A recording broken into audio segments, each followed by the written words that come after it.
Gloria a Dios. La paz del Señor, amados hermanos, espero se encuentren bien. Dios le bendiga a todos ustedes. El día de hoy, queridos hermanos, vamos a compartir la segunda parte de los padrinos. Sepan que esta información que les comparto es de un ex jesuita, ex sacerdote católico de la Iglesia Católica, valga la redundancia. Amén. Bien, queridos hermanos, así que es información confiable, información que fácilmente no se puede encontrar, porque muchos de los jesuitas, ellos manejan información en las universidades, en las bibliotecas, en las altas esferas, aún en los medios de comunicación. La información que a ellos no les conviene, ellos lo eliminan de la historia y solamente hacen prevalecer lo que les conviene. Sin embargo, ellos tienen toda la información en el Vaticano. Él hizo indagaciones, investigaciones, porque en el sótano del Vaticano hay mucha información, incluso cartas de cristianos cuando eran muertos, que dejaban a sus familiares, cuando estaban en el exilio, cuando estaban en la persecución. Hay muchas cosas que él cuenta en muchos libros que él ha escrito, ¿ok? Entonces vamos a seguir el día de hoy con los padrinos, la parte 2, para seguir informándonos. Esto es importante saber porque el cristiano no es un ignorante, es una persona inteligente, sabia, es una persona prudente que tiene información, que conoce a Dios, conoce la Escritura, pero también tiene información adicional para la predicación y también para aclarar muchas dudas a muchas personas que muchas veces son ateos, que no creen, cuestionan muchas cosas, que por qué existen tantas religiones, y ellos no saben que muchas de las religiones las ha fundado el Vaticano. Son informaciones secretas que no fácilmente lo van a encontrar. Amén. Entonces vamos a continuar, queridos hermanos. Y para comprender esta segunda parte, te invito a buscar la primera parte de los padrinos, ¿sí? Para que puedas entender mejor. Estábamos hablando de Constantino y vamos a continuar con esa información. Cuando Constantino dejó el poder, dio al obispo de Roma el título de sumo máximo pontífice. Hizo de él un papa. En el año 330 después de Cristo, Constantino se fue a Bizancio, Turquía. La transformó un poco y la llamó Constantinopla. Entonces, Bizancio, Constantino lo cambió por Constantinopla. Mantuvo su lealtad al sistema católico romano, que permanecía en las 7 colinas de Roma para que se cumpliera la profecía de Apocalipsis 17:9. Hay un pequeño mapa que nos muestra que Roma, el Vaticano, la Gran Ramera, está entre 7 colinas. Esto lo confirma Apocalipsis 17:9. Con el paso del tiempo se produjo una división en la institución católica romana. Roma encabezaba el grupo de Occidente, Constantinopla el de Oriente. Constantinopla se transformó en capital de la Iglesia Ortodoxa. Roma y Constantinopla se volvieron enemigos mortales. Entonces ahí hubo una división. Roma, encabezada por el grupo de Occidente, y Constantinopla se separó con el grupo de Oriente. Por eso que hubo un problema ahí entre la Iglesia Ortodoxa y la Iglesia Católica. Roma y Constantinopla se volvieron enemigos mortales, ¿ok? En el año 1204 después de Cristo, el padrino, el Papa Inocente, recuerde que le llamaban a los papas, a los sacerdotes padrinos, porque ellos apadrinaban las guerras, ellos pagaban el costo de todo el armamento para las peleas, para las luchas armadas, para las guerras, ¿ok? Entonces, en el año 1204 después de Cristo, el padrino, el Papa Inocente III, lanzó la Cuarta Cruzada y atacó a Constantinopla. Sus cruzados arrasaron la ciudad y se llevaron todo lo que pudieron cargar. En lugar de someterse al Papa, los ortodoxos sobrevivientes lo maldijeron y se alejaron más de él. O sea, más se apartó la Iglesia Ortodoxa del Papa, ¿ok? Con el paso del tiempo, las iglesias orientales, ¿quiénes son las iglesias orientales? Las iglesias ortodoxas rusas, ¿ok? Las iglesias ortodoxas rusas, que son las orientales, quedaron bajo la protección del zar de Rusia. La institución católica romana tomó una decisión. Si el zar y la iglesia ortodoxa no se sometían al Vaticano, los destruirían como a los judíos. ¿Se dan cuenta? Ellos no quieren enemigos, ellos quieren unidad, quieren que todos sirvan al Papa. Entonces la iglesia ortodoxa con el zar se apartó de la iglesia católica y les estaban amenazando que los iban a destruir como a los judíos, ¿ok? Continuamos. Por el año 1491, ya hacía siglos que los padrinos religiosos, o sea, los papas, manejaban a los reyes y reinas de Europa. Escucharon bien. Los papas, que se llaman padrinos religiosos, manejaban o dominaban a los reyes y reinas de Europa. Fue una época negra en la historia. Las cosas, sin embargo, empezaban a ponerse turbias para el papado. Rumores inquietantes de protestas impregnaban el aire. O sea, había tensión en los aires. Por ese tiempo nacía un niño en el castillo de Loyola, en la provincia de Guipúzcoa o Guipúzcoa, en España. ¿Ok? Era un vasco español llamado Íñigo López de Recalde. Con el tiempo, aquel niño intentaría cambiar el mundo. Se le conocería como Ignacio de Loyola. ¿Quién es Ignacio de Loyola? Escuchen con atención. Fue el fundador de la compañía de jesuitas, que se le dice de Jesús entre comillas, pero ustedes saben, no Jesús del cielo, sino un Jesús falso, porque ustedes saben que la iglesia católica y las iglesias mundanas liberales predican a un Jesús falso, de solo amor, que ese no es el Jesús de la Biblia. Nuestro Dios es amor, pero también es fuego consumidor.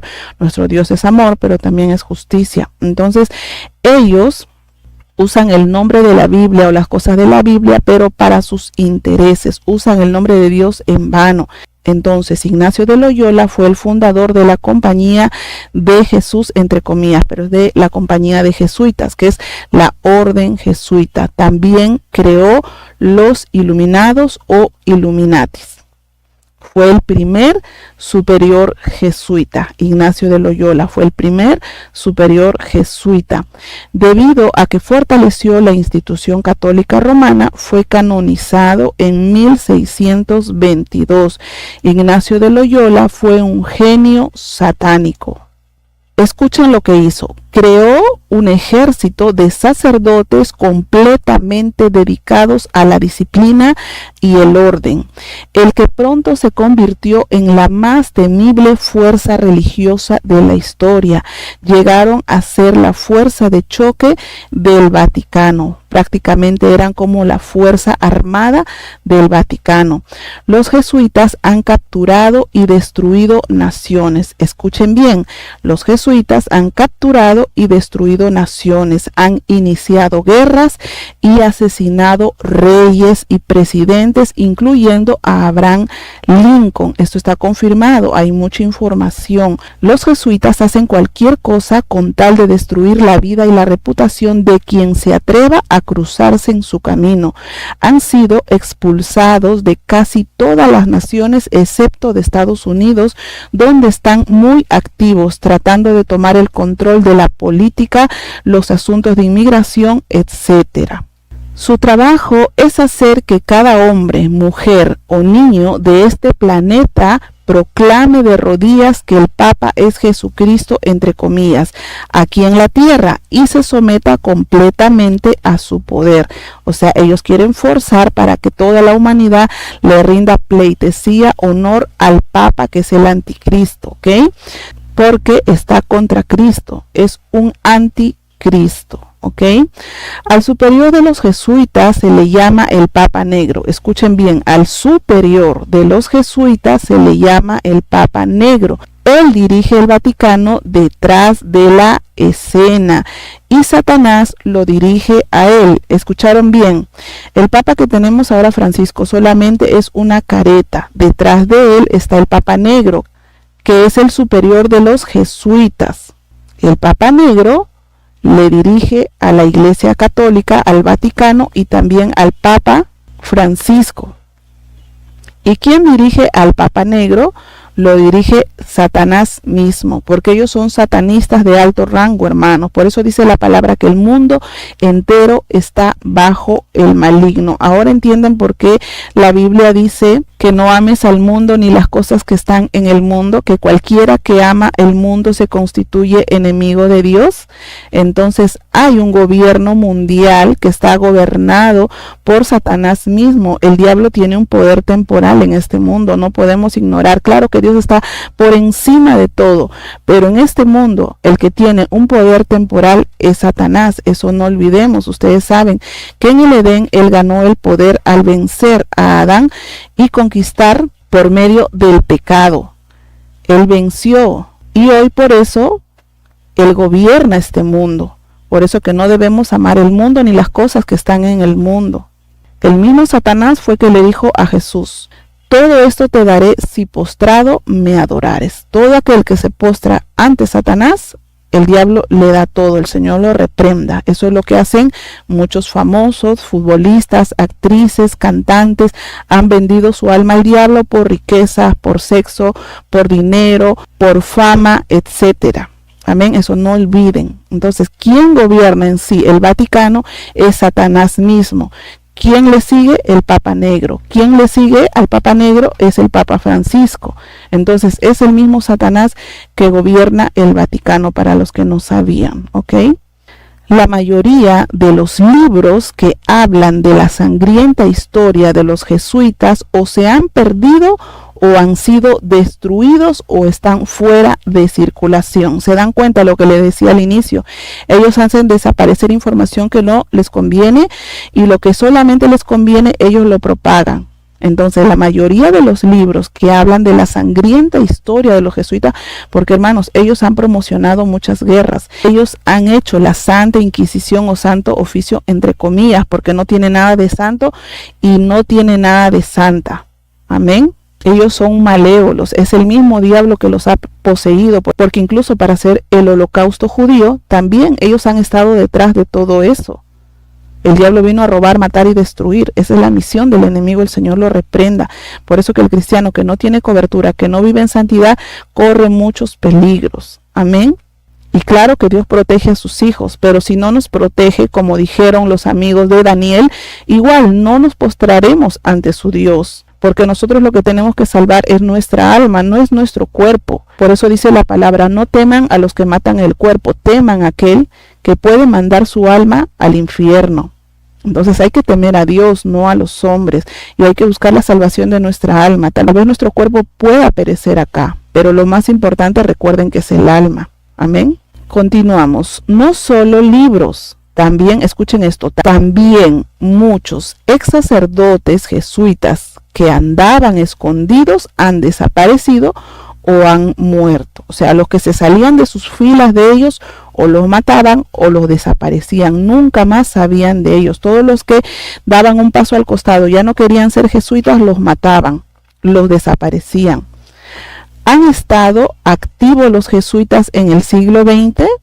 Lo que vas a leer a continuación te dejará boquiabierto, o lo que vas a escuchar en este caso, ¿verdad? Porque yo te estoy leyendo esta historia. Hermanos, esta información es fidedigna, es muy fuerte, por eso que usted tiene que escucharlo orando con atención y guardarlo esto en su corazón y también siempre hablar con la verdad. Amén. Escuchen lo que cuenta el ex jesuita Alberto Rivera. En nuestras sesiones especiales en el Vaticano aprendimos la verdadera historia del comunismo. Ellos aprendieron la verdadera historia del comunismo. El más leal comunista caería de espaldas si supieran que sus grandes héroes Marx y Engels, quienes en 1848 escribieron el Manifiesto Comunista, fueron entrenados y dirigidos por sacerdotes jesuitas. ¿Escucharon bien? Marx, Engels fueron entrenados, dirigidos por sacerdotes jesuitas. El cardenal Agustín Bea nos dijo que el Partido Comunista fue constituido por jesuitas, con un solo propósito, En el tiempo oportuno destruirían al protector de la odiada Iglesia Ortodoxa, el zar de Rusia. Esa sería su venganza, porque se separó la Iglesia Ortodoxa, querían vengarse del zar de Rusia. El Partido Comunista fue secretamente financiado. ¿Escucharon bien? El Partido Comunista fue secretamente financiado por agentes de Roma, los Iluminados o los Illuminatis, para crear otra potencia mundial leal al Vaticano. Quiere decir que el comunismo es una potencia mundial leal al Vaticano. Antes de la Primera Guerra Mundial, una poderosa fuerza de judíos ricos maniobraba para recuperar el control de Jerusalén. El Vaticano estaba furioso. Una vez más, los judíos estaban bloqueando sus secretos intentos de establecerse en la ciudad santa. La Iglesia Católica siempre quiso irse a Jerusalén para hacer pasar a la gente, hacer creer a la gente que ellos son los elegidos, que ellos son la verdadera iglesia. El Señor reprenda toda mentira. Amén. Los judíos pagarían caro por su terquedad. Miren, hermanos, todo esto es una guerra entre el bien y el mal, entre la luz y las tinieblas.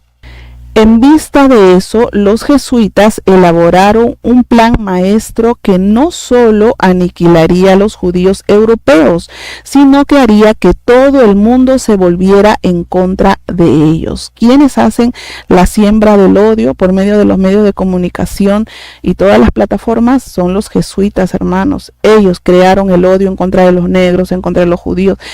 Esto es impresionante lo que ellos hacen. Ellos trabajan con el odio. No se olvide eso, amén. Nacía una nueva abominación. Se nos dijo que los jesuitas ordenaron a ciertos judíos leales al Papa que escribieran un documento llamado Protocolo de Sion. Cuando fuera publicado, los europeos se pondrían furiosos. Ustedes saben, hermanos, que los judíos no todos sirven a Dios de corazón. Ustedes saben que hay un linaje de Caín, Datán, Coré, Abirán, Judas. Siempre hubieron algunos judíos que eran malos. No por eso vamos a generalizar, eso tengan presente, ¿ok? Entonces, hubieron judíos, ¿no?, que traicionaron pues a los de su nación. Entonces hicieron ese protocolo de Sion y cuando fuera publicado los europeos se pondrían furiosos. Y ahí uno de ellos diciendo: malditos demonios, merecen que los maten a todos. Déjame ver, yo nunca he confiado en los judíos, dijo otro. La madre de las abominaciones en Apocalipsis 17:5 había creado otra obra maestra. Aquel documento pavimentaría el camino para la Inquisición que venía, aunque esto costaría la vida de millones de católicos romanos también. Porque ustedes saben que Roma mandaba soldados, no les importaba también que murieran en las guerras. Entonces murieron los judíos. Ese documento del Protocolo de Sion que se hizo mañosamente dio pie o inicio para la Inquisición. ¿Ok? Continuamos. A principios de este siglo, Francia cayó en la mira del Vaticano al pactar nada menos con el zar de Rusia. El Papa y los jesuitas se pusieron furiosos. Francia estaba en su lista desde que había depuesto al rey católico para transformarse en una república, pero aquel pacto con el zar era el colmo. Mientras tanto, el poder de la Iglesia Ortodoxa se había ido extendiendo a Bulgaria, Rumania, Grecia, la parte europea de Turquía y Yugoslavia, Serbia. El Vaticano tenía que poner a Francia de rodillas y extirpar de una vez la competencia religiosa en los Balcanes. La solución era simple: los jesuitas montarían la Primera Guerra Mundial. ¿Se dan cuenta, hermano? Detrás de todo está la Iglesia Católica. Ellos hicieron todas las guerras. Ellos, aquel que no les sirve, aquel que no se somete a Roma, le declaran la guerra. Así fue con Francia, así se armó la Primera Guerra Mundial. Mundial. Y ahí vemos en pantalla al Kaiser Wilhelm de la familia real alemana. El Papa respaldaba a Alemania y cuando el Kaiser, un buen católico romano, preguntó al Vaticano si podía expandir sus fronteras, el Papa Pío X y los jesuitas le dieron su bendición. Justo después de que comenzara la guerra, el 20 de agosto de 1914, murió el Papa Pío X, dejando el lugar para el próximo padrino o para el próximo Papa. ¿Quién era? El Papa Benedicto XV. Ocupó su lugar en el Vaticano. También era amigo de Alemania. La guerra que acabaría con las guerras rugía en Europa. Satanás, por intermedio de los jesuitas y el Papa, puso a los alemanes católicos romanos a matar franceses católicos romanos. ¿Quiénes siembran el odio? Satanás y su iglesia católica. Ahí empezaron a matarse los alemanes católicos con los franceses católicos romanos. El padrino se preocupaba poco por los católicos romanos que morían. Lo único que le interesaba era el poder y la venganza. Los alemanes pelearon primero contra Francia, Inglaterra y Rusia. Luego los Estados Unidos entraron también en el conflicto. La guerra duró 4 largos años, de 1914 a 1918. Europa quedó en ruinas. Satanás, a través del Vaticano, había mandado millones de personas al infierno. Se dan cuenta, hermanos, las guerras, las matanzas, las muertes son sacrificios de sangre, sacrificios humanos que al enemigo le gusta. Por eso que nosotros los cristianos tenemos que sembrar la paz. Esta guerra es espiritual, no es física. Amén. Mientras los hombres agonizaban hundidos en el barro o enredados en los alambres de púas, despedazados por las balas o destruidos por el gas venenoso, los jesuitas se encontraban muy ocupados planeando la Segunda Guerra Mundial a espaldas del pueblo alemán. Los jesuitas ya habían sacrificado a la Alemania católica, al Kaiser y a su gobierno para iniciar una nueva Inquisición. Es impresionante, hermanos, es impresionante. Pérdidas de la Primera Guerra Mundial. Escuchen con atención las pérdidas de la Primera Guerra Mundial. Número registrado de muertos, 10 millones de hombres. Heridos, 20 millones de hombres. Costo mundial, millones de dólares. Y todo gracias a Satanás y al Vaticano. Apocalipsis 18:24. La Inglaterra protestante y la América protestante los derrotaron. Por eso los jesuitas persisten en tratar de destruirnos. Recordemos la palabra de Abraham Lincoln. Los jesuitas jamás olvidan ni abandonan. Por eso, hermano, los jesuitas, el comunismo, todos ellos van a ser la siguiente Inquisición mundial. Todo cristiano que se quede, pues prepárese. Si usted no se está santificando, no está siendo honesto con Dios, no está viviendo en integridad, a usted lo van a matar de la manera más cruda. Arrepiéntete y conviértete. Busca a Dios en oración, en ayuno, consagra tu vida, que solamente Jesús nos puede salvar. Amén. Dice más, en Rusia el zar Nicolás, protector de la Iglesia Ortodoxa rusa, y su esposa, la emperatriz Alejandra, tuvieron un hijo llamado Alexis, heredero al trono. El pequeño sufría de una enfermedad llamada hemofilia. Su sangre no coagulaba cuando sufría alguna herida. Su sangre no coagulaba cuando sufría alguna herida. Si se caía cuando jugaba, la más pequeña magulladura podía causar una hemorragia interna. El corazón de su madre estaba deshecho. Los doctores no podían hacer nada por ayudarle. El niño sufría terriblemente. Rasputín, llamado el monje loco, era un hombre con un extraño don de sanidad, como muchos sacerdotes del día de hoy, quienes aseguran tener el mismo poder. Tenía visiones de Dios, entre comillas, y la Virgen. Cuando se acercaba al niño, la hemorragia desaparecía. Rasputín participaba en cultos satánicos sensuales, dominaba a la zarina de emperatriz. Tenía muchos enemigos en las clases altas. Muchos creían que Rasputín era un monstruo poseído por un demonio y que gobernaba a Rusia detrás del trono. Hasta el zar temía a Rasputín y su extraño poder.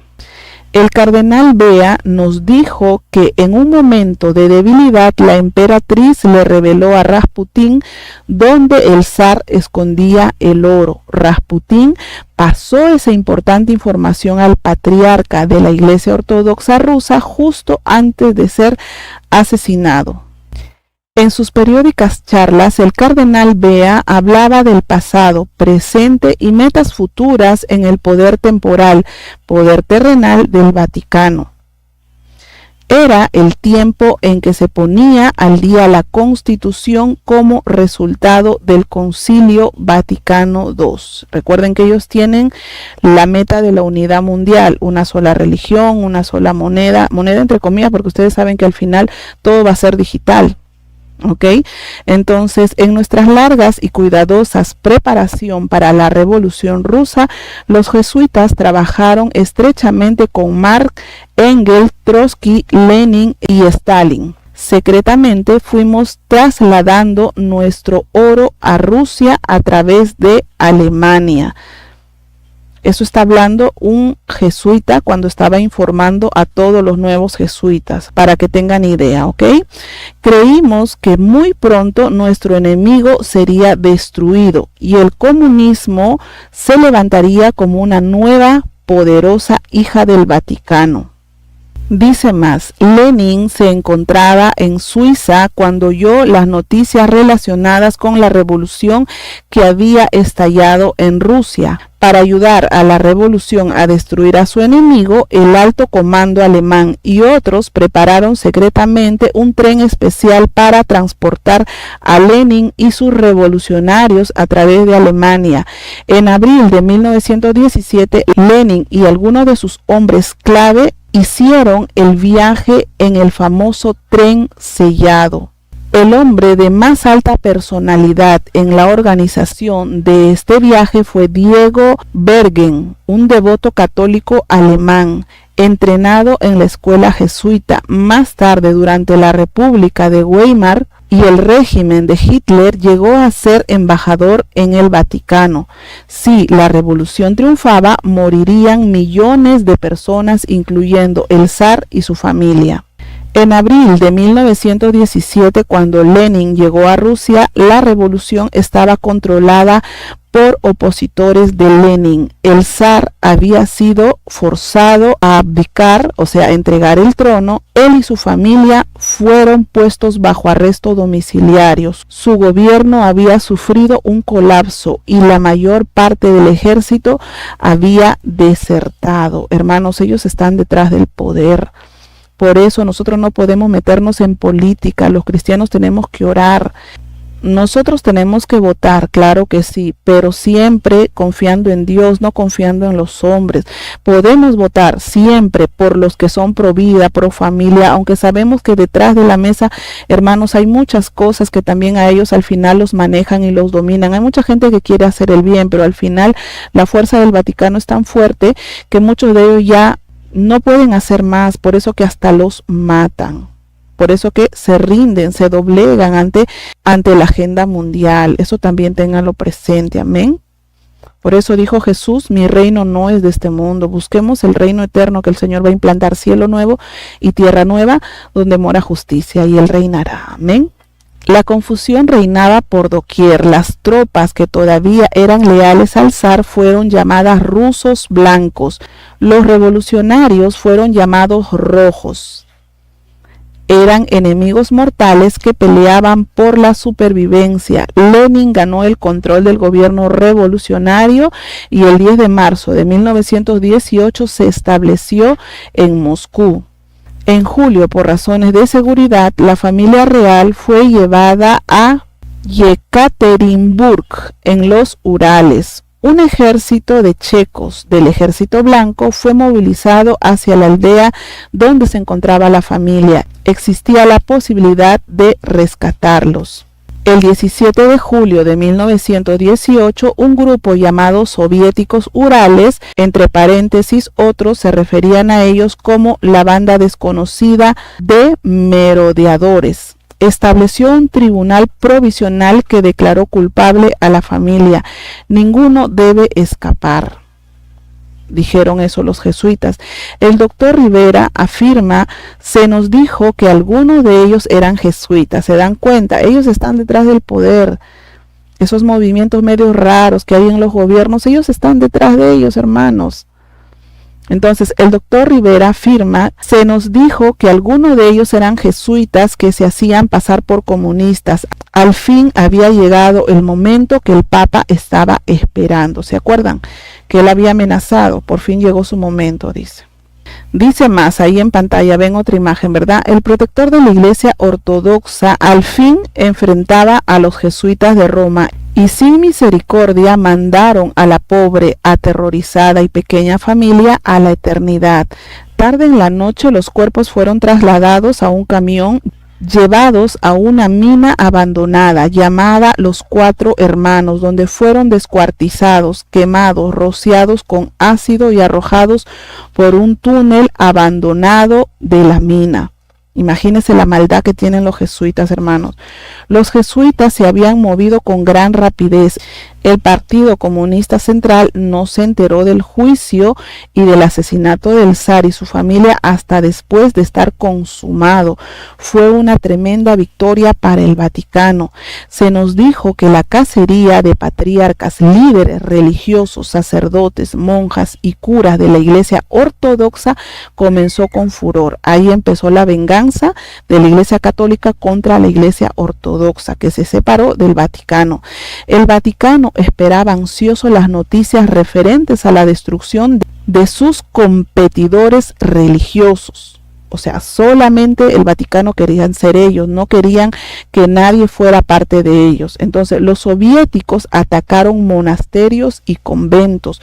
Las ejecuciones comenzaron. Solo un imprevisto golpe de fortuna podría salvar a la Iglesia rusa. El viejo patriarca tenía un as en la manga.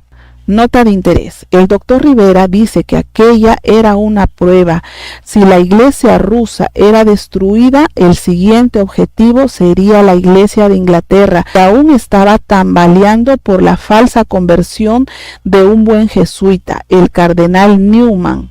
Sin embargo, no obstante que este caso falló, la iglesia de Inglaterra fue lanzado a las manos del Vaticano 60 años más tarde a través del movimiento ecuménico. Escuchó bien.